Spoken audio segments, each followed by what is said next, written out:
Il y a toujours du nouveau au Centre culturel Leclerc de Clisson. En effet, en ces lieux, on ne vend pas seulement des livres, des DVD, des disques CD ou tout autre produit culturel. On y anime désormais, une fois par mois, des rencontres avec des auteurs connus ou débutants de renommée nationale ou des écrivains régionaux qui s'expriment en présence du public attentionné du grand magasin Leclerc. Mais en cette fin de novembre, c'était le salon traditionnel des auteurs régionaux. Ils étaient 28 à cette manifestation, rencontre avec quelques-uns d'entre eux. Ah oui. Frédéric Lefebvre, votre livre est un peu, et même un peu plus autobiographique, non? Oui, tout à fait. Et en fait, il est en deux parties.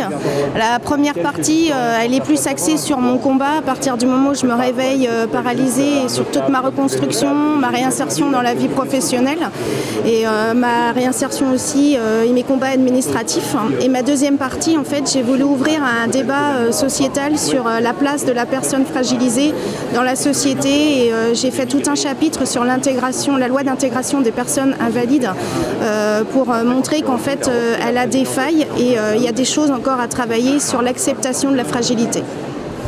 Est-ce que le corps médical a accepté votre livre avec joie et enthousiasme? Alors je sais que certains médecins, notamment celui qui m'a permis de me reconstruire, qui m'a greffé un appareil récemment, oui, est très ouvert et je sais qu'il l'a acheté. Les autres personnes, j'ai pas encore eu de retour, mais je vais bientôt en voir et j'attends de voir s'ils vont l'acheter ou pas. Je pense que ça va forcément un petit peu déranger, mais il n'y a aucune aigreur, aucune attaque, puisque j'ai eu beaucoup de recul sur mon histoire et je pense que s'ils ont l'ouverture d'esprit, ils verront que j'ai ouvert un débat sans animosité. À l'occasion des 70 ans du FC Nantes, de raconter, de se raconter pourquoi est-ce qu'ils aiment ce club, pourquoi est-ce qu'ils ont été un jour attachés à ce club particulier. Et chacun apparaît en photo avec un objet qui symbolise son attachement pour le FC Nantes. Et c'est le prétexte pour des anecdotes, pour raconter la grande histoire du FC Nantes, mais aussi toutes les petites histoires. Pourquoi est-ce qu'on est attaché à ce club si particulier?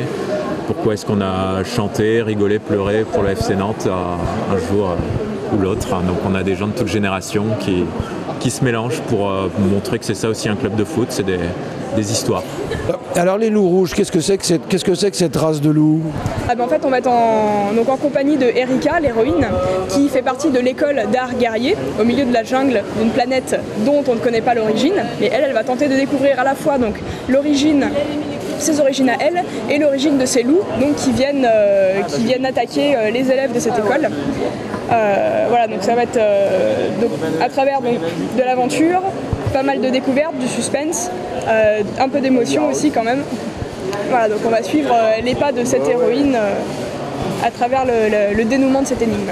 Voilà, alors Florian Le Priol, vous nous parlez un petit peu, bonjour, vous nous parlez un petit peu du roi de la jungle.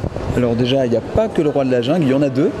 Là, c'était le dernier qui est sorti, mais c'est un album jeunesse, pour les enfants du coup, qui va leur expliquer l'aventure d'un chat à moitié lion qui va devenir fou, qui est un membre d'un groupe de musique et qui va devenir fou, qui va se prendre pour le roi en fait. Voilà.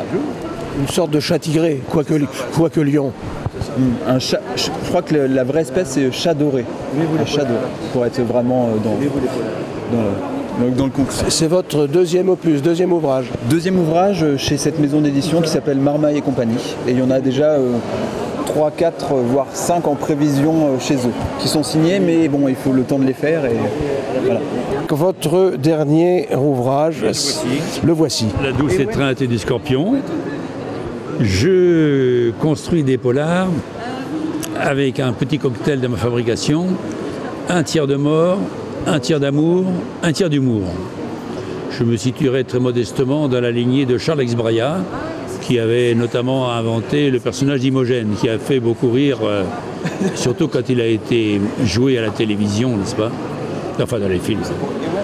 Voilà, donc je pense que les lecteurs peuvent s'endormir tranquilles après avoir lu un de mes polars. Je ne me roule pas dans le sang, je ne suis pas noir, n'est-ce pas? Je cherche à distraire intelligemment. Donc il s'agit de « Tu l'emporteras pas au paradis », un polar un peu dans la lignée de mes 4 polars précédents. Est-ce que c'est bien vendeur de dire aux futurs clients tu ne l'emporteras pas au paradis? Ben, j'aime bien la provocation, donc non, mais il y en a certains, je préférerais plutôt de les envoyer en enfer. Mais bon, ils sont limités, quoi. C'est-à-dire que ce sera plus celui qui passe et puis qui dit votre livre, ah non, il ne me plaît pas, donc je dis allez en enfer. Enfin, je ne pense pas qu'un auteur doive dire des choses comme ça, mais ça m'arrive souvent de raconter des grosses âneries de ce style.